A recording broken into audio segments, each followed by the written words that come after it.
I'm able to get her, but my arms are tired. Let's set some goals together. Goals that all of us will have a role in achieving. Let's rebuild a strong and prosperous middle class.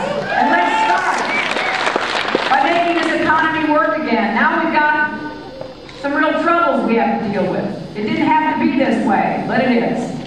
So we're going to have to take immediate action. And I have proposed a couple of measures that I think would make a difference. Number one, I want to have a moratorium for 90 days on home foreclosures. Let's see if we can work out a lot of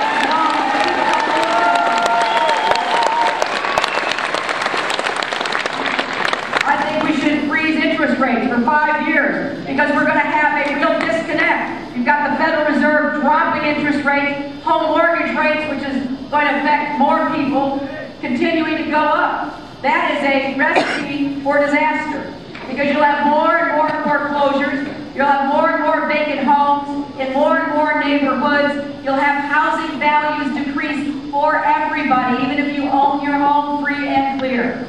So I think we need immediate action to stop the bleeding in this mortgage crisis. And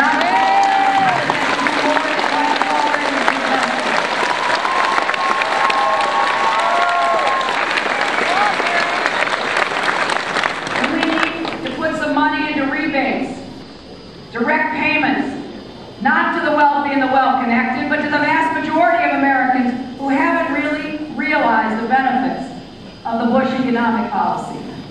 I think it's fair to say that the average American has seen their energy bills go up $2,000 in the last 7 years.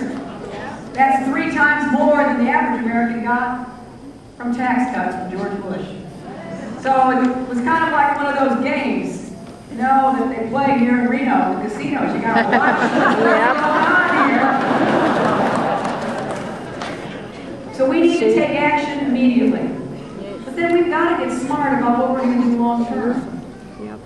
We've got to get back to fiscal responsibility. We had a balanced budget. Lost a little bit, but it comes in really good. Yeah, I mean, I'll get her.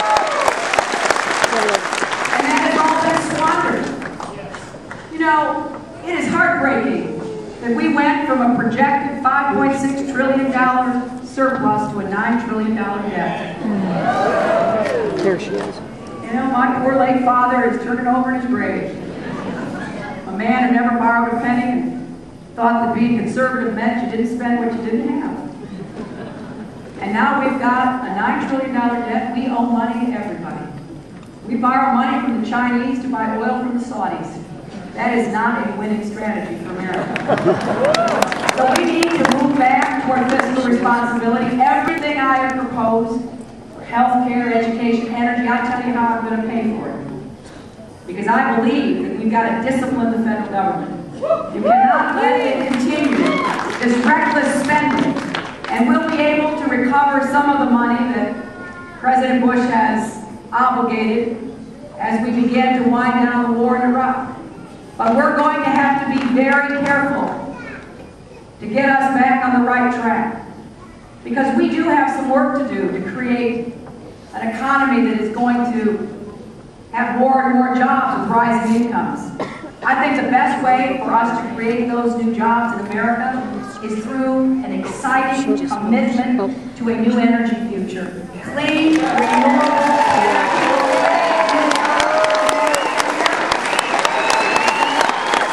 Oh yeah, she can't see. You know, as I drive around Nevada or fly over this beautiful state, this can be a model for how we use solar power, wind power, geothermal power,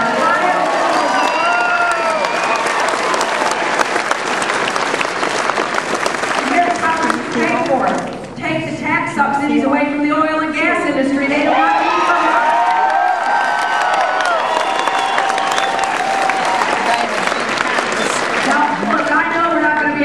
Until the 2 oil men leave the White House, but I'm getting ready.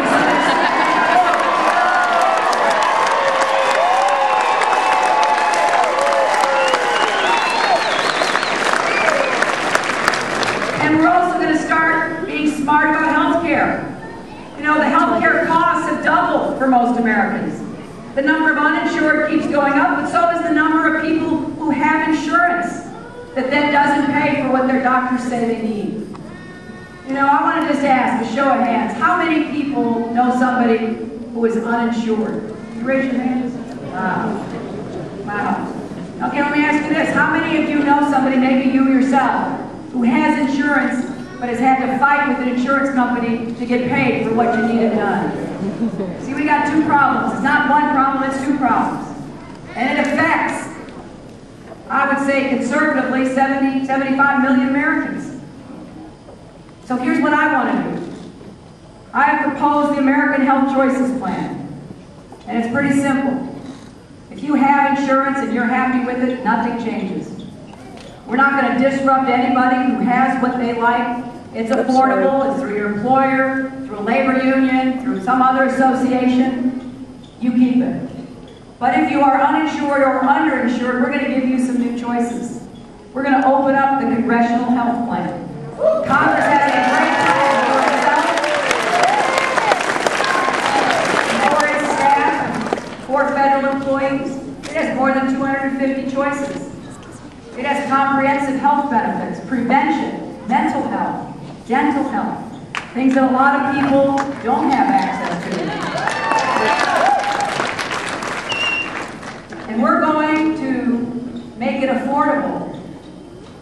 You may not know this, but right now, the taxpayer pays 75% of the cost of health care for your member of Congress. Pretty good deal. And so I want to make it affordable for everyone who needs an alternative. So we're going to have health care tax credits.